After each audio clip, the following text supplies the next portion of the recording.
All right, good afternoon. First of all, I want to thank everybody for coming today. It's a great turnout. Lots of people in the room that really care about Arizona football. So it's great to have you all here. It's really cool. Today's such a special day. I think signing day is one of those amazing things that for all these young people, for their whole life, they've been thinking about these opportunities and what this is going to be for them. And so we're really excited to talk about the players that have joined us today. And then we're also excited about kind of what they mean for our program going forward. I also know that there's been so much conversation about the season and how we did, and quite honestly, we all know it was not good enough. And that starts with me. And everything is in a constant process of evaluation. Every step of the way, a lot of that work has already begun. There's been a lot of speculation and conversation about staff changes. That stuff is going to be discussed tomorrow. I will be available for the media tomorrow. But today is about these players. And I want today to be a celebration of the young people that have chosen the University of Arizona and to be a part of our football program. And we're really excited about all of them. And I really think they all have a chance to really contribute in meaningful ways. Some of them this next year and then some of them down the road, right? But I feel like we answered some real areas of need, and we're going to be very active in the transfer portal, which opens up on Monday. So there's all kinds of work to be done for our football program, and we are excited about where we're going, and we've made some great progress with the retention of our current roster. So let's go. What do y'all got for me? Come on. As far as the conversations with recruits this year, how much did you guys discuss NIL and rev share and all that? So I think in the current climate of college football, that conversation is happening with every player that is either being retained or that you're recruiting. And it's 100% of the time that conversation is happening.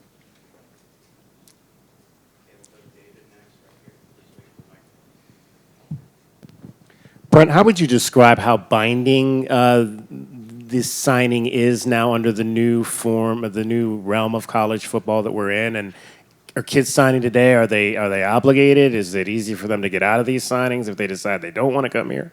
I don't know that I know the exact answer to that, and it's a good question. I think that once they sign their financial aid agreement, it is supposed to create a so-called recruiting ban. That means that other people are not supposed to actively recruit them once they are part of once they sign that financial aid agreement. How binding those things are, I think time will tell. We are obviously in this constant state of evolution in college football right now, and you see how, I think the NCAA, college football, coaches, recruits, everybody is there's a lot of new landscape, and everyone's kind of navigating it as we go through it.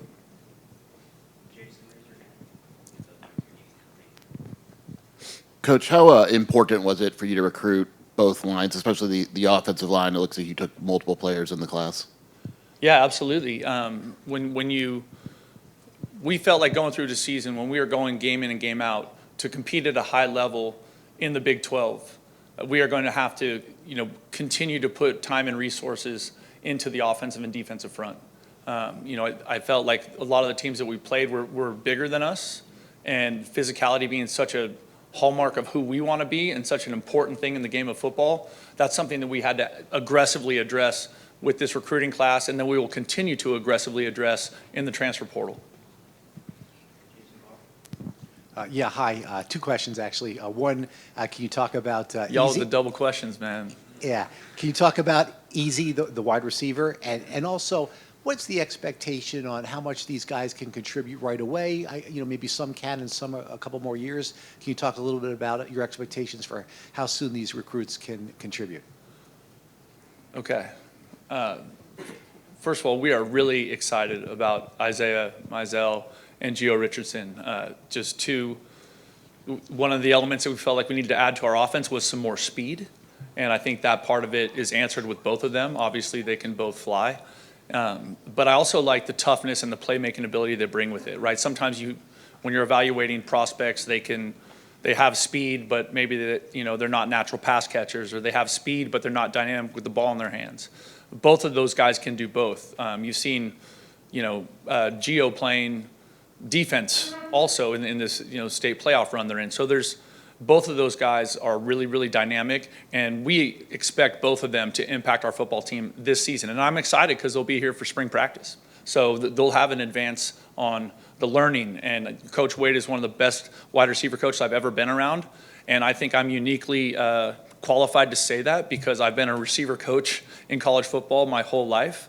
And he does an incredible job with that. And so I think those kids are going to develop really quick in that. And I think adding them to the group that we have returning, we're going to love how that thing looks in the fall.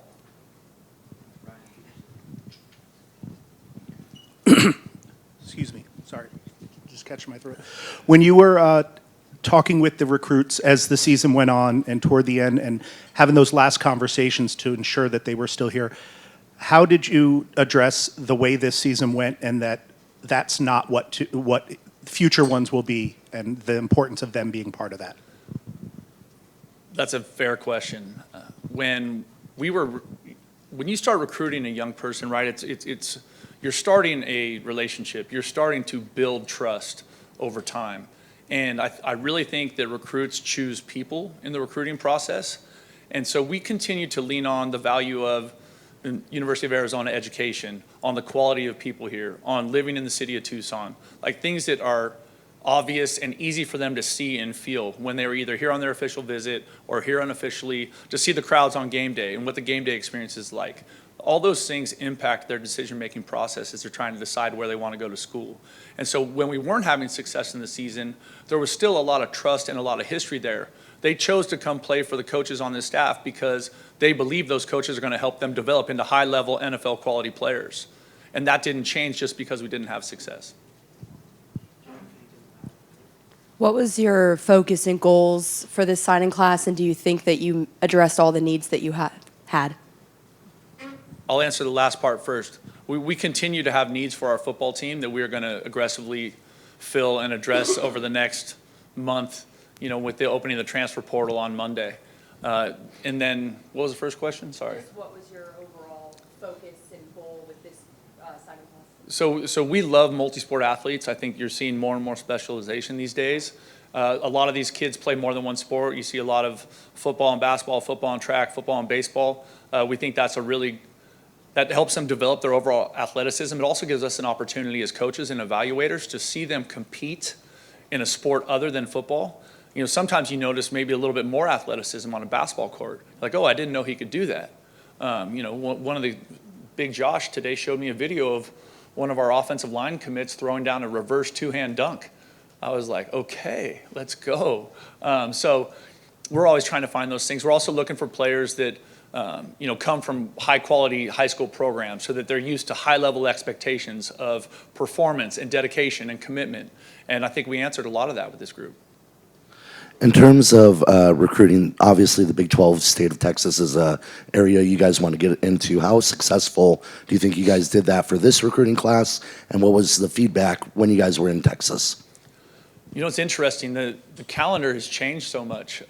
So the only chance I was able to get down to Texas was working a camp in the summertime. With the new NCAA, with the new schedule the NCAA put out, the month of December is now a quiet and a dead period where they used to have 2.5 weeks or 2 full weeks of really pounding the pavement, aggressively recruiting and getting out. And that's when you were in the family's living room and you were at their house and talking with their parents and all that stuff. Like all of that has been kind of eliminated with the new calendar, so it makes it really, really different.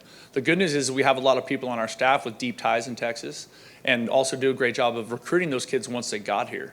And so the reception so far has been positive. And I think once those players come here and have an incredible experience being a part of our football program and going to school at the University of Arizona, we're going to be able to get more. They're going to go home and tell those players about their experience here and the value of playing for this program and the value of being a part of this team. And I think that's going to help us bring more high-quality players from the state here.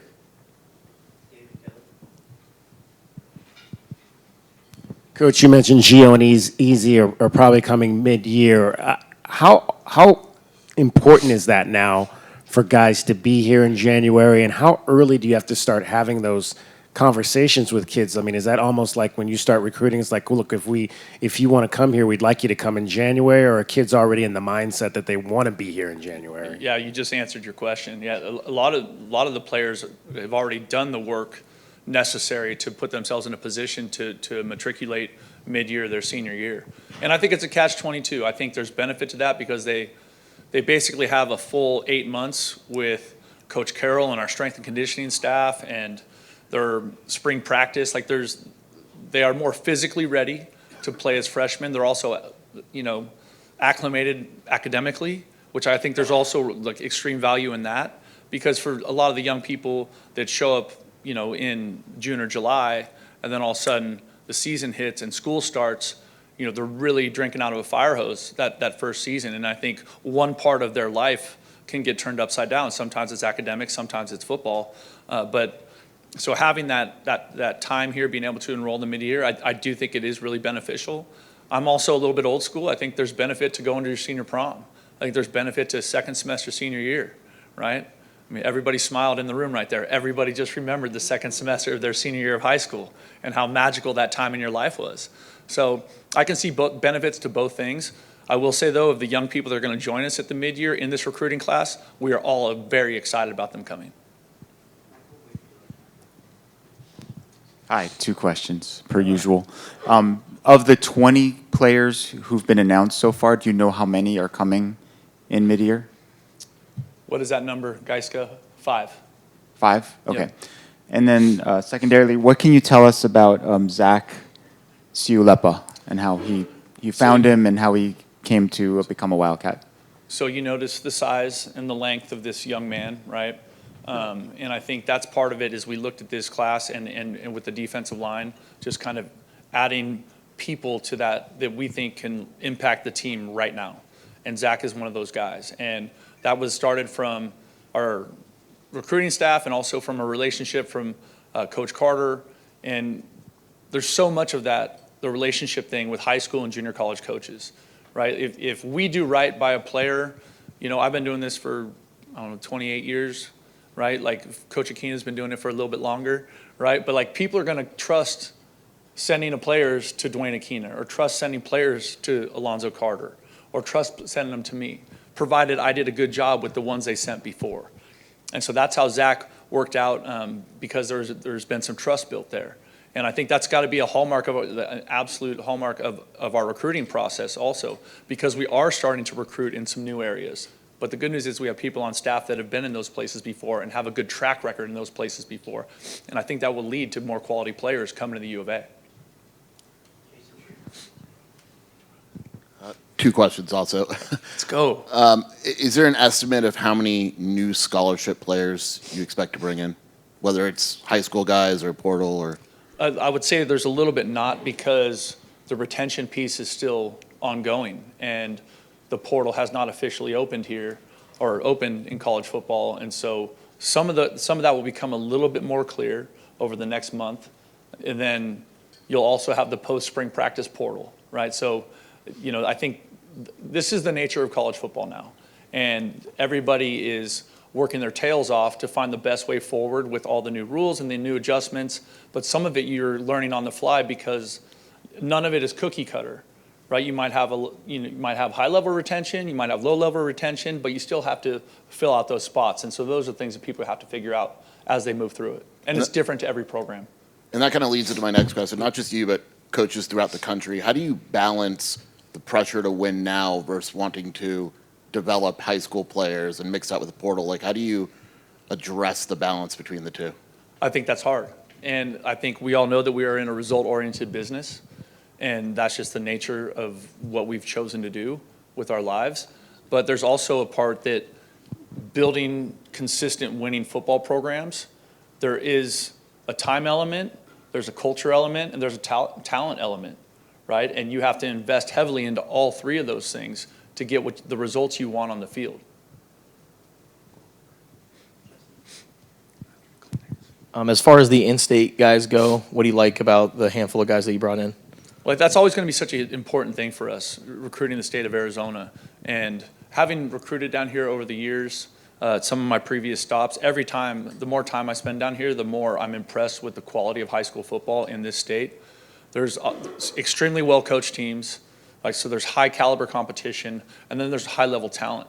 And so we're excited about these kids that are coming to join us, and I think as we continue to build our program here, as we continue to find ways to get better and improve and have success at the University of Arizona and build relationships with these high school coaches, they're going to be excited about sending their players here because they know they're going to have a good experience.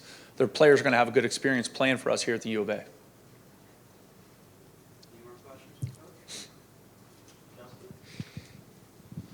Then you have one running back, Wesley Yarbrough. What's his story, and what can you tell us about the player that he is? You should ask Coach Carter about him.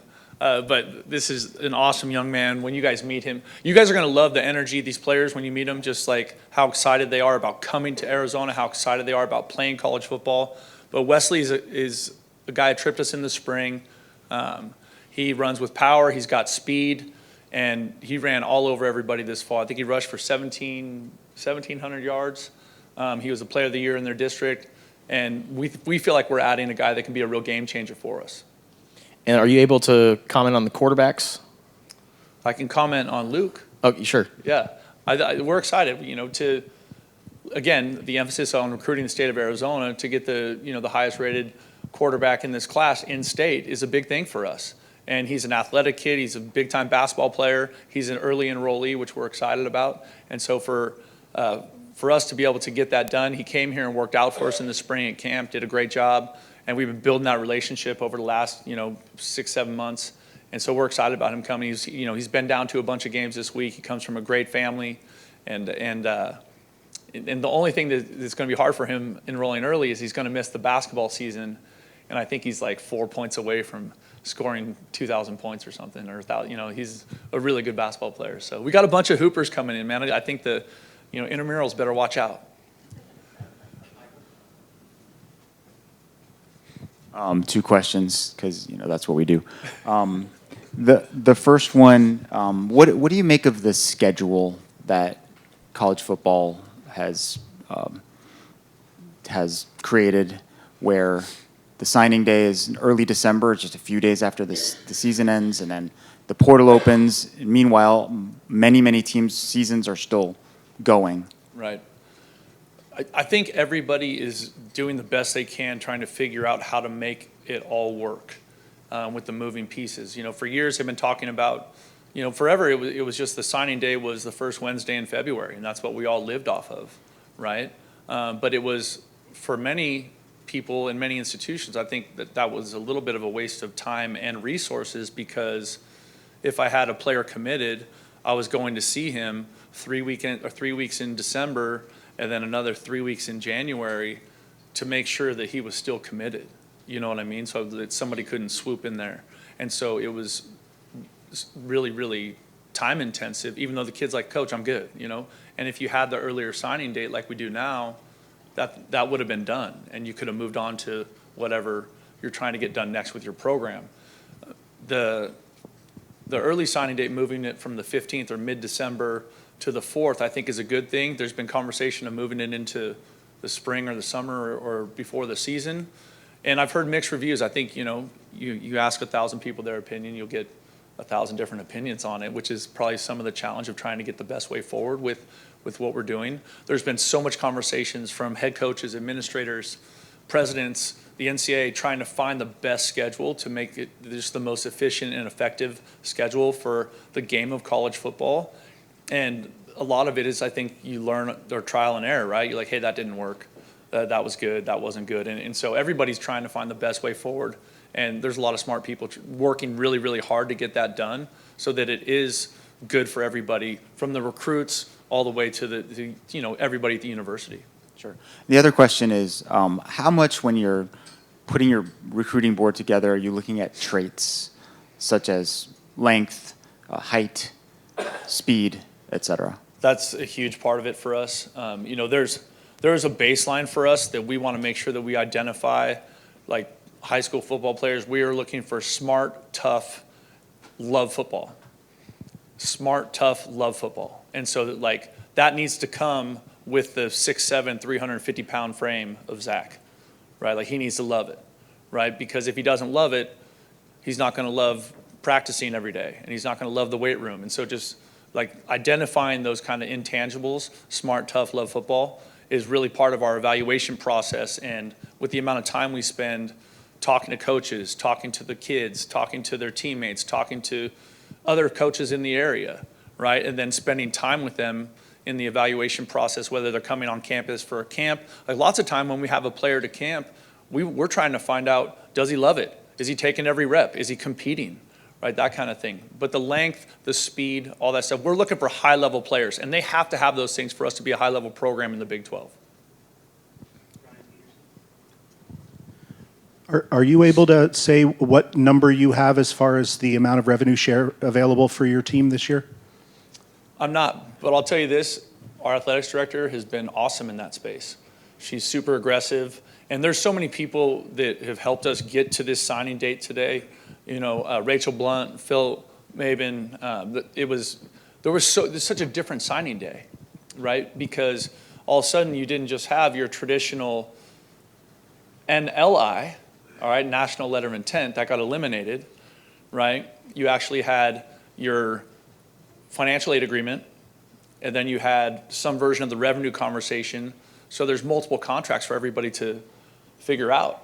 And when you're dealing with players with different representation, that representation might have different issues with how contracts are written or how it reads or, right, all those things. So, like, the people were incredible, and Desiree has been awesome giving us, we're going to have the support we need to build the kind of championship program we want to build.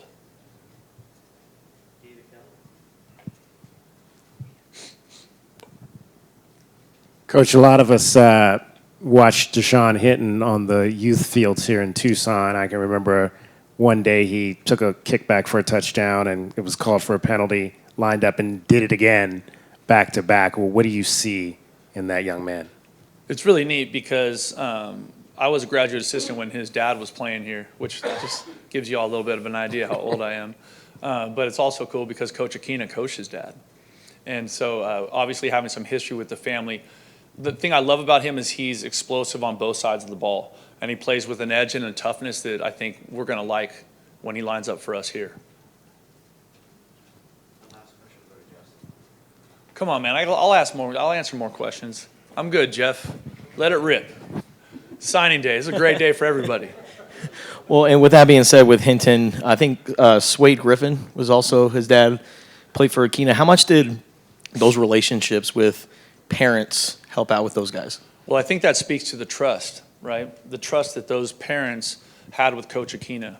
It's obviously well documented that Dwayne Aquina is one of the best, if not the best, secondary coach in the country. His track record speaks for itself. Like 6 Thorpe Award winners, right? Like so many NFL players. I've never even, like 6 Thorpe Award winners? I've never even heard of that. Like I'm still getting mileage off of coaching 1 Biletnikoff winner, and that was 12 years ago. Right, but like what Dwayne has done in this game, coaching that position, it's no surprise that those players' parents want their sons to play for Dwayne, which is I think is a really cool thing, and that is trust. And those players, you know, those parents, their experience with Coach Aquina was exceptional, so exceptional that they are trusting the development of their most important person in the world to them, their son, to play for Dwayne, and that is awesome.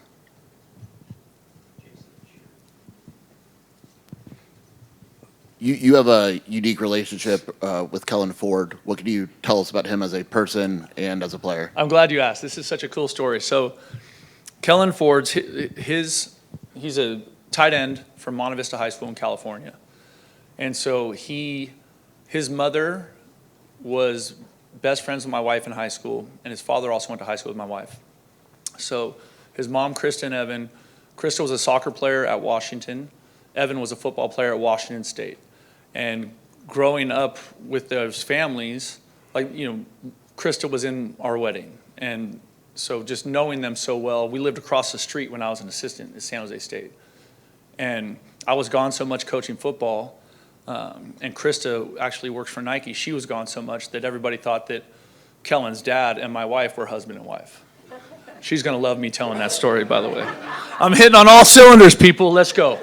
All right. But so our families literally grew up together, and Kellen was always a special athlete, and he just kind of played everything, and he was naturally good at it. I will say the day he was born, my wife Courtney and I went to the hospital, and I brought him an offer letter. At the time, I was an assistant at San Jose State. I brought him an offer letter. The day he was born, I handed his parents an offer letter and said, when he's ready, I want him. And so we've had a couple special moments with them this morning with our staff and the celebration of it. I also think Coach Atkins is a huge part of his recruitment. Just Matt's history of developing the tight end position, and because Kellen has had so much exposure to Matt because of my relationship with Kellen, I think that's really been helpful in terms of him choosing to play here. Because I think without that relationship with Coach Atkins, we would have had trouble, with UCLA and Washington on that one. Because Kellen's sister plays volleyball at UCLA, and his mom went to Washington, played soccer there. So we're really excited about Kellen Ford. I'm glad I sent him brought that letter to the hospital the day he was born, and it's going to pay off big time for the Arizona Wildcats.